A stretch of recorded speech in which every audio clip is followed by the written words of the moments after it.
What's going on, guys? The Comics Kid 2099 here. Welcome to day 306 of the 365-day graphic novel review challenge. Today, I want to talk to you about another Thor book. This is Thor for Asgard by Robert Rohde and Simon Bianchi. This is a 6-issue miniseries, came out in 2011, I think. The story here is that Odin has left Asgard temporarily, and he has left his son Thor in charge, and everything that could go wrong is going wrong. And this is using some of the elements from Ragnarok, from Norse mythology, and this is the story of Thor trying to take on a different role than what he is normally used to doing. And this is not a very good book, unfortunately. I went into this kind of excited because while I don't regularly read Thor, I will read a miniseries that's kind of self-contained, and especially one like this. Robert Rohde, in the back, there's a short interview. He mentions that there are two aspects of Thor. There's the superhero Thor, and then there's all of the mythological stuff. And Rohde is much more interested in the mythological stuff. And I like mythology from all over the world, so in theory, this should have been a slam dunk that I would have been really interested in. But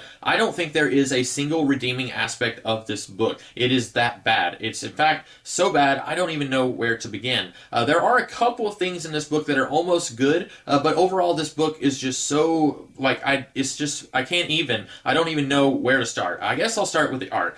Simon Bianchi is the artist here, and I talked about this a little bit when I was talking about Seven Soldiers, about how I don't really like his art, but I didn't really get into why I don't like his art. I don't think that he is very good at clearly and concisely telling the story that he is trying to tell. And this is something that should be common sense, but a lot of people, definitely myself included, we are really bad about kind of forgetting that the artist is a storyteller too. The artist and the writer should together be trying to tell a story using their own talents and strengths. The artist is telling a story with the pictures they are drawing. And in this book, so many times, I cannot tell what story Simon Bianchi is trying to tell. There is one point in this book where Thor and some of his friends are in Asgard, and some rebels attack them from out of nowhere, and throughout that entire scene, I have no idea who these people are. I can't tell them apart from Thor and his friends. They all look the same, and I can't even tell what's going on in that scene because it's just not clear enough what's going on there. It's not been drawn in such a way where I can easily tell, okay, these are the good guys, these are the bad guys. Part of this has to do with the muted color palette. It's very muddy looking, and that's something with all of Bianchi's work.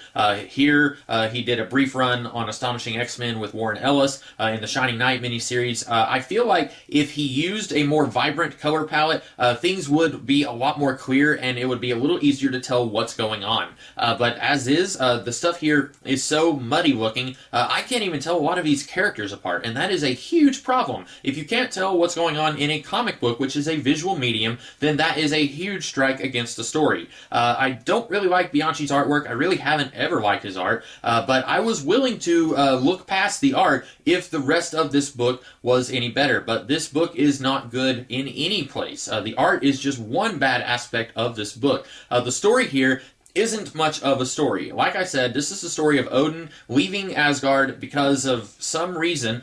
He is on a mission to find something. It's never really made clear what he is trying to find. He goes to Midgard. He meets up with Thor's mom, who is, I guess, Gaia from Greek mythology. He calls her that at one point. He calls her a couple of other names. And then she tells him, you raped me a long time ago, so I don't like you. And that's almost exactly how it plays out. It's really, really cheesy the way that scene plays out, which is not good whenever you're dealing with a really heavy subject like rape. And that whole subplot doesn't really have anything to do with the rest of the book. At one point, Odin even asks her, is it because I raped you that we are dealing with this 26-month winter in Asgard? And she says, no, I'm a god of Earth. I don't have anything to do with what's going on in Asgard. So basically, that is a confession that this subplot is completely divorced from everything else that's going on in the story. The only way that it's connected to everything else is that because Odin is not in Asgard, Thor is dealing with all this stuff that Odin ordinarily would be dealing with. You could have completely removed Odin from this story, and you would have had the same story. Now, Rohde in the back talks about how a lot of people have tried to remove Odin from the status quo of Thor in the Marvel Universe, and he says it never really works out. And then he says he kind of did it here, but he did that with the intention of changing the status quo a little bit, making Thor essentially be the king in waiting while Odin is gone. And okay, fine, but you didn't need to do this really weird subplot subplot where Odin finds out that he raped his wife, and he's acting surprised. He says, wait, no, I didn't do that. And then she says, yeah, you did. And then he feels sorry about it, but none of that ever goes anywhere. It doesn't really build to anything. It doesn't connect back to anything else in this story. It's all just really uncomfortable and gross, and it doesn't need to be here. The rest of the book isn't much better. We find out that there is somebody who is pulling strings about everything that's going on here. There is all sorts of dissension in Asgard, and that's something that could have been really interesting. Getting to see the citizens of Asgard rumbling and not really happy with the higher-ups like Thor and Odin and all the other main characters that we usually see in the Thor comics, getting to see them be unhappy with the way Asgard is being ruled, that's a cool idea. That would have been really interesting to see play out in an actual good story. Unfortunately, it is kind of building up to something, and then we just drop that subplot, just like everything else in this book, just kind of builds up to something, and then it stops. We are told that there is some big master schemer behind all of this, and we never find out who it is. At one point, Hogan says, well, it's obviously Loki. Everything is Loki's fault. And Loki isn't actually in this story, I don't think. There's at one point this older guy who convinces this younger warrior to become a suicide bomber, and that could be Loki in disguise. This book, they do mention that Loki has been exiled because of killing Balder, but I don't know if that older guy is Loki. Maybe he is, maybe he's not. That's not made clear. But at the end of the book, Hogan says that Loki is obviously behind it because he's behind everything that goes wrong. And then some guy, he says, no, it's not Loki. It's got to be someone else. We don't know who it is. And then we see the guy who became a suicide bomber. He dies and goes to Niflheim. It's not Hell, which is ruled by Hela. It's a different kind of hell where betrayers and traitors and thieves go.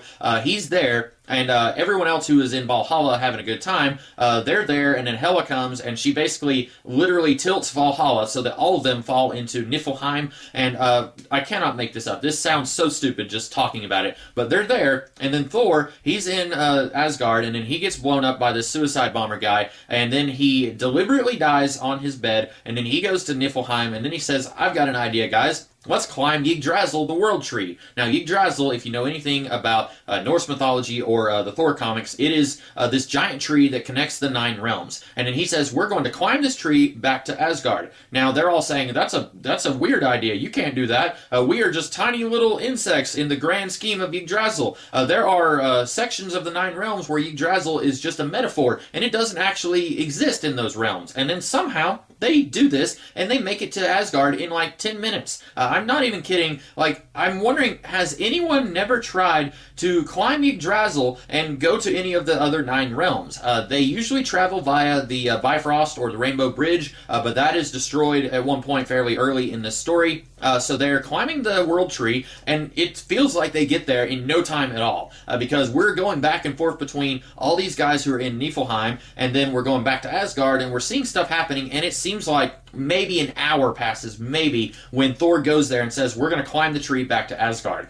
They act like it's the dumbest idea they've ever heard, and then it works, and it makes me wonder, why has nobody tried this before if you're trapped in Niflheim and you just want to go back to Asgard? No one's ever tried this before, and yet it happens. I don't understand this.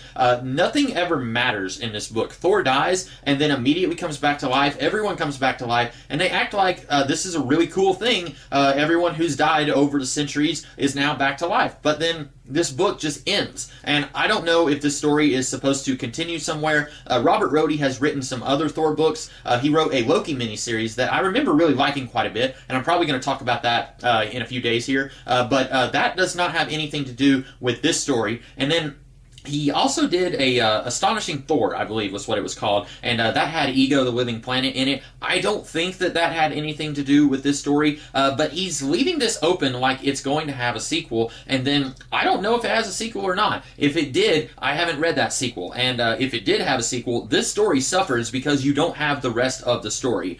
This book is just really not very good, and you may be wondering, does this take place in the past? Does it take place in the future? At one point, Odin's wife, I guess it's it's his wife, the woman, Thor's mom, which I still don't know her name, maybe Gaia.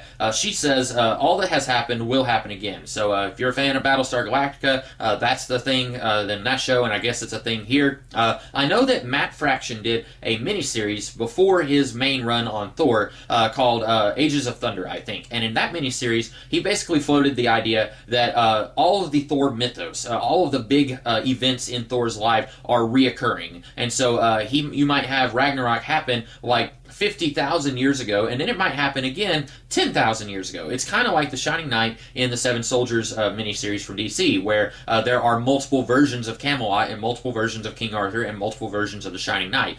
Very similar thing going on with Thor in the Matt Fraction Ages of Thunder miniseries. I guess that's the same idea that's being floated here, where Thor's mom says all that has happened will happen again. For example, Odin has both of his eyes. So I don't know if this is set before Thor ever met the Avengers, or if this is set long after he met the Avengers in another version of Asgard. I don't really know, and I guess it doesn't matter. Once you have this idea that Thor and all of his friends sort of reincarnate again and again, and they all kind of keep doing the same thing. Loki always ends up being a bad guy. Thor always ends up being a hot-headed jerk who's got a heart of gold. Once you have that idea, it doesn't really matter when this takes place, but I do think that if you're going to leave this open for a sequel, maybe, or maybe it's not going to have a sequel, if you're going to do that, then you need to kind of establish when in the Thor timeline this takes place. Maybe I'm just in a bad mood and I have a sour taste in my mouth, and this one little thing that doesn't really matter, maybe I'm just making a mountain out of a molehill. I don't know. I did not like this book, guys, but if you are a really big Thor fan, maybe you'll like it more than I did. But I feel like this is kind of a black spot in Thor's history. Maybe I'm just overreacting. Maybe there's been worse Thor stories. I did not like this. This is one of my least favorite Thor stories, and it's a shame because I do remember liking that Loki miniseries that he wrote, which came out, I think, before this did. But I'll probably talk about that in a few days. But anyway, I hope that you guys liked this video. If you did, be sure to like, share, comment, and subscribe. And I will be back tomorrow to talk about a different book. In the meantime, you guys have a great rest of your day. Catch you later.